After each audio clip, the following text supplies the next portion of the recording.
I'm Mr. Jackson's Chief Meteorologist David Heckard. It has been a busy week in the tropics. In fact, it has been historically busy, not because we got two systems now in the Atlantic, but where they are located and what does this mean as we head into the remainder of the Atlantic hurricane season. So this is the region we've been talking about really for the last couple of weeks. It's called the MDR, or the Main Development Region. This basically exists in the tropical Atlantic from the Lesser Antilles all the way back towards sections of the coast of Africa.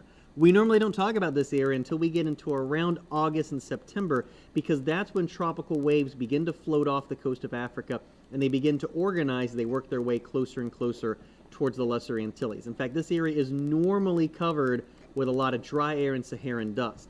This year, a totally different animal. In fact, we now have two systems to talk about in the tropical Atlantic, Brett, which is closing in the Lesser Antilles, and now Tropical Depression 4, which is sitting in the open waters of the Central Atlantic. And both are really being fueled here by this very, very intense warm pool that we're talking about across the tropical Atlantic. These water temperatures are not just warm, they are historically warm in this corridor right here. We are talking about temperatures that have never been recorded in June this warm, and that's what's really fueling a lot of this activity.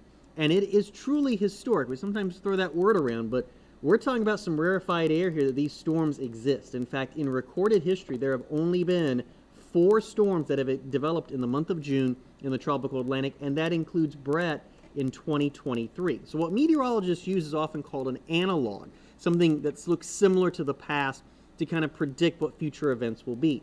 So the 3 named storms that happened, the Trinidad storm in 1933, Anna in 1979, and Brett in 2017.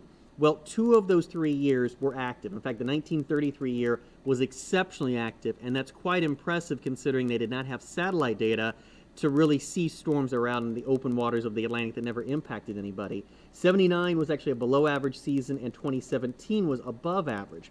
There are also some indications that because we have such warm water in the open Atlantic, it could end up being an above average season as well, just based on the fact that we're seeing these warm conditions, and already we've had 2 systems and possibly 2 tropical storms develop in this corridor. The other wild card is this La Nina to El Nino transition. We're already beginning to see some big signatures of El Nino, including some wind shear in the Caribbean. That's part of the reason Brett's going to completely fall apart heading into the weekend time period. So the jury is somewhat still out as to whether this activity in June means it's going to be a very active September, October in the tropical Atlantic, but it's definitely an indication that the ingredients are there for potentially an active season. Just kind of wait and see, and there's definitely a lot of layers, including El Nino, that have to be ironed out over the next several months. This is Chief Meteorologist David Heckard for Channel 4, the local station.